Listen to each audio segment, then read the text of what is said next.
redresse le buste, puis se racle la gorge. Elle a revêtu la tenue complète de l'explorateur. Veste saharienne mitée, culotte de cheval sale et bottes crottées. Et bien sûr, sa baguette magique pomme pourrie. Garde à vous! Elle s'exclame tout à coup.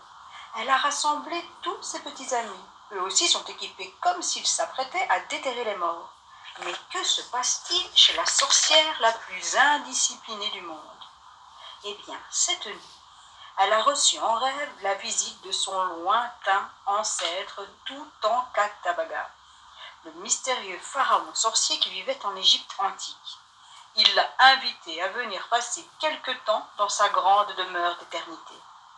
Il y a plein d'affreux squelettes et des momies, en veux-tu, en voilà, tu verras, on va bien s'amuser, lui avait-il promis. Une sorcière comme Agatha Gaba ne peut pas résister à de tels mots magiques, même s'il s'agit de traverser le monde. Tout-en-Katabaga lui a recommandé de prendre tout le nécessaire à déterrer, puisque l'entrée de sa demeure d'éternité est sous terre. Soldat Balthazar, au rapport, ordonne la sorcière. Tout le monde est prêt?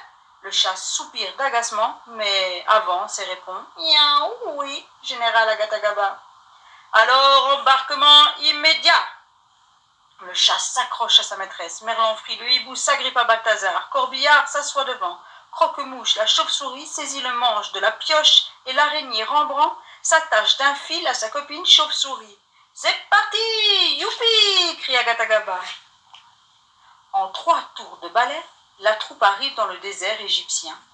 Puis elle s'engouffre dans la mystérieuse vallée des rois, où, paraît-il, l'attend son ancêtre pharaon sorcier.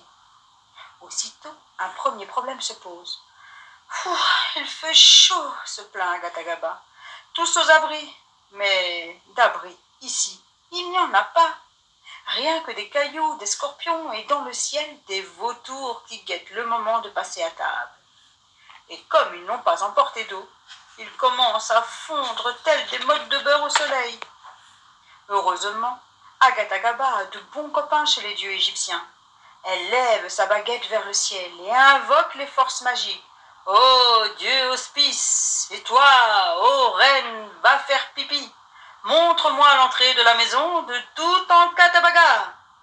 Ses amis reculent, très impressionnés d'entendre leur maîtresse parler comme une grande prêtresse. Malheureusement, la voix de cette dernière a apparemment du mal à parvenir aux oreilles des dieux, car rien ne se produit. « Oh, vous allez vous secouer un peu là-haut? Montrez-moi l'entrée de la maison de mon ancêtre !» finit-elle par hurler, faisant trembler ciel et terre. Et la réponse arrive enfin. Du seul petit nuage dans le ciel d'Égypte fuse un éclair monstrueux. La foudre fait exploser le flanc de la montagne qui laisse apparaître l'entrée d'une tombe. Agathe,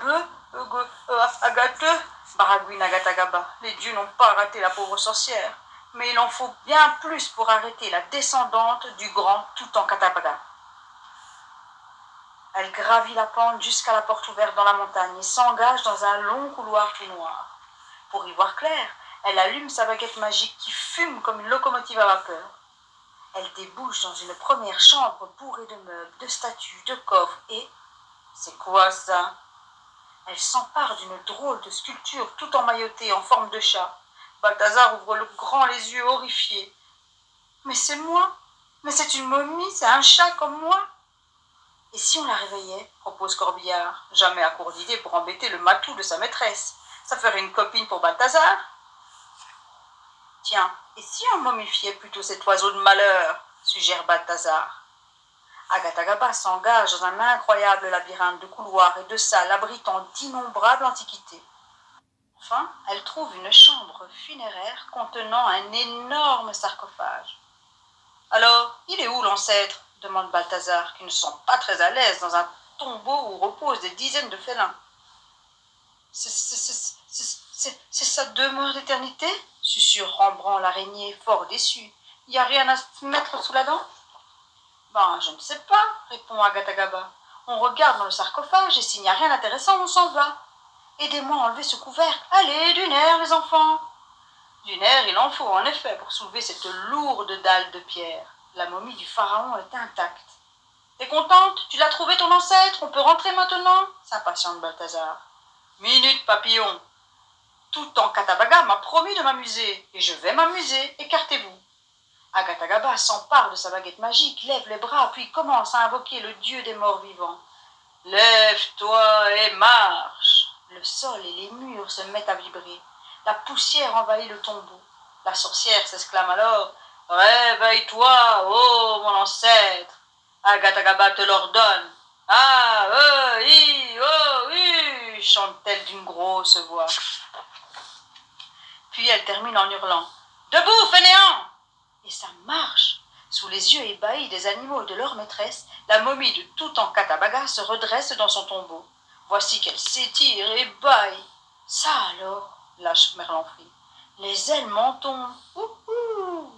Le pharaon, toujours assis dans son sarcophage, se tourne vers la sorcière. Et voici que la momie sort de son repos éternel pour enlacer et embrasser la sorcière. Lâche celle-ci.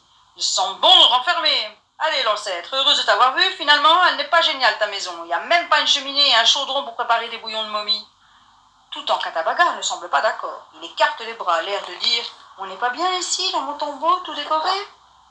Peut-être, mais moi, j'ai du ménage à faire, dit Agatagaba, de plus en plus inquiète. Allez, la momie, hein, à la prochaine. Disons dans 1000 ans, ok? Soudain, ses compagnons poussent des cris. La sorcière se retourne et voit entrer un rat momie, un chat momie, un ibis momie, puis un crocodile momie qui claque des mâchoires en sauvant des nuages de poussière. Sauf qui peut, la compagnie. Encore faut-il y arriver, car les salles et les couloirs sont envahis par les momies réveillées.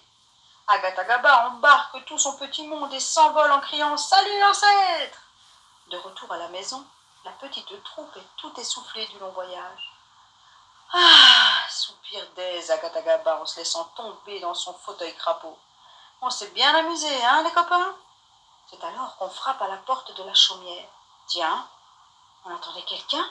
Balthazar, va voir qui c'est. Ce que découvre le chat lui fait dresser tous ses poils.